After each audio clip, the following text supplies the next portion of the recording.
윤석열 대통령 얘기도 좀 해봐야겠는데 윤석열 대통령이 신년사를 했는데 신년사의 내용을 보니까 키워드가 두 가지인 것 같아요. 따뜻한 정부. 들으면 좀 화가 나는데 어쨌든 따뜻한 정부인지 모르겠어요. 민생을 챙기는 따뜻한 정부래요. 민생 챙겼는지. 아니 그러니까 신인규 변호사는 윤석열 대통령이 대통령이 되고 나서 민생을 챙겼어요 대체? 민생이 좋아졌습니까? 어떻게 보세요? 그러니까 참 윤석열 대통령이 지금 대통령의 무거운 책임에 대해서 굉장히 인식을 못하고 있다. 이게 지금 계속 반복되는 지적이고요. 예. 정말 대통령에 대해서 응원하지 않는 국민들은 없을 겁니다. 뭐 진영이 달라도 어느 정도 우리가 선출을 하게 되면 예. 다 국민의 대통령이기 때문에 다 어느 정도 응원을 하기 마련인데 윤석열 대통령은 지금까지 보여준 그 태도, 그러니까 뻔뻔하고 거짓말하고 국민들 앞에 정직하지 못한 예. 그 용어를 오염시키는 이런 행태를 지금까지 계속 반복적으로 해왔거든요. 예. 근데 지금도 거기에 대해서는 뭐 반성이나 뭐 철회나 예. 이런 거는 거의 기대하기가 요원한 상태입니다. 그래서 전 이번에 신년사도 그냥 뭐 방송도 나가야 되고 하니까 참고차 제가 들어는 보는데 예. 뭐 듣다가도 예. 중간에 끌 수밖에 없는 상황이에요. 왜냐면 똑같은 말의 연속이고 아직까지도 그 인식 자체가 대결적 사고 예. 그리고 누군가 상대 진영에 대해서 뭘 이렇게 싸워야 된다는 인식이 아직도 강하기 때문에 그런 태도로는 대한민국 대통령으로서는 맞지 않는다. 예. 네, 그 생각이 듭니다. 그러니까 지금 말씀하신 그 부분이에요. 그리고 나서 두 번째로 얘기했던 게 이념 얘기 또 했거든요. 이념 얘기하면서 패거리 카르텔. 그러니까 카르텔이라는 단어를 되게 좋아하는 것 같아요. 근데 패거리 카르텔을 얘기하면서 이념 논쟁을 또 불러일으켰어요. 이게 과연 그러니까 미래로 가야 되는 민주주의의 사회에서 또 대한민국 사회에서 대통령이 나서 가지고 패거리 정치 얘기하고 패거리 카르텔 얘기하면서 타도해야 할 대상으로 지목하고 이념 논쟁을 부추기는 행위, 이런 행위가 과연 대한민국 정치 발전에서 도움이 되는 겁니까? 그러니까 이제 윤석열 대통령의 인식은 확고하지 않습니까? 예. 그러니까 우리 편은 착하고 상대방은 나쁘고 악하다. 그러니까 예. 괴멸해야 될 대상이다. 딱 이거거든요. 예. 그러니까 대결적 사고죠. 그러니까 저는 대통령으로서는 그런 사고가 근본적으로 불가능한 겁니다. 어느 대통령이든 간에. 예. 그래서 저는 윤석열 대통령은 대통령다움 자체를 보유하지 못하고 있다는 생각이 우선 들고요. 또 예. 하나는 뭐 카르텔 좋습니다. 예, 카르텔도 우리가 다 구조개혁해야 되니까요. 예.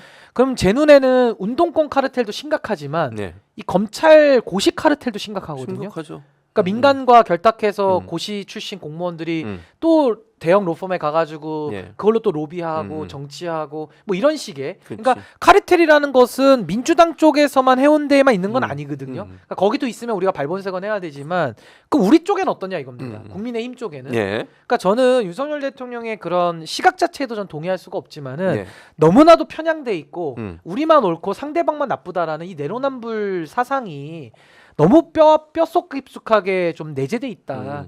참 이 부분에 대해서 어떻게 뭐 고쳐줄 수가 없는 거고 너무나도 참 안타까운 그런 인식입니다. 그러니까 사실은 주요 직책의 검찰 출신들을 다 그것도 검찰과 관련 없는 법과 무슨 뭐 사법 이런 거 관계 없는 수사와 관계 없는 곳까지도 다 앉히잖아요. 뭐 방통이나 국무총리 네. 비서실장 이런 것도 네. 다 앉혀놓은 거죠. 그러니까 그리고 이번에 총선 과정에서도 많은 사람이 예측하기를 한동훈 비대위원장을 세우는 이유가 중진들 TK, PK 중진들 다 날리고 그 자리에 검찰 출신들 심는 거 아니냐 이런 얘기까지 나오고 있단 말이죠.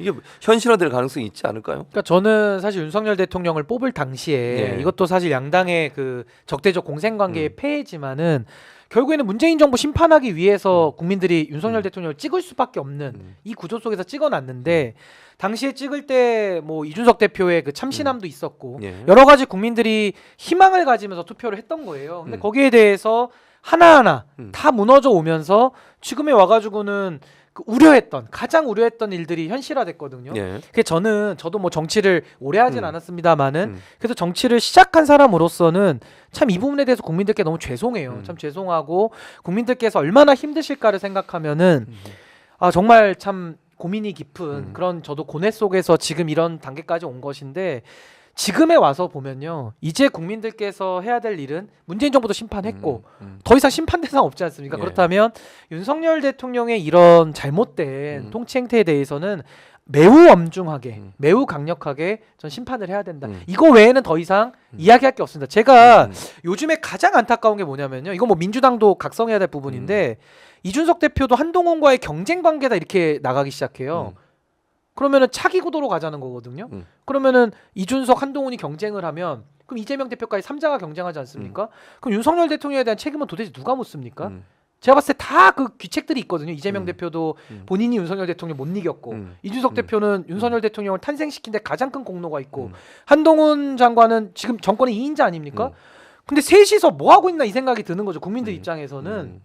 저는 지금 한동훈 비대위원장 체제에서 뭔가 다음 경쟁을 논하는 것은 너무 성급하고 그건 국민들의 인식과 너무 동떨어져 있다. 지금은 모든 문제의 근원이고 모든 문제의 핵심인 윤석열 대통령에 대해서 그 모든 책임을 물어야 된다. 저는 그건 좀 강조드리고 싶습니다. 이번 총선도 결국 그런 차원에서 이루어진다. 반드시 그 차원에서 치러야 되는 거고, 전 이렇게 얘기한다고 해서 무슨 반윤연대라자 이런 게 아닙니다. 네. 결국에는 국민들의 민심 자체가 정권에 대한 심판 그리고 정권에 대해서 지금 경종을 울리지 않으면요 윤석열 정부가 변화하겠습니까? 그렇기 때문에 그 민심을 받아 안아야 된다. 저 그렇게 생각합니다.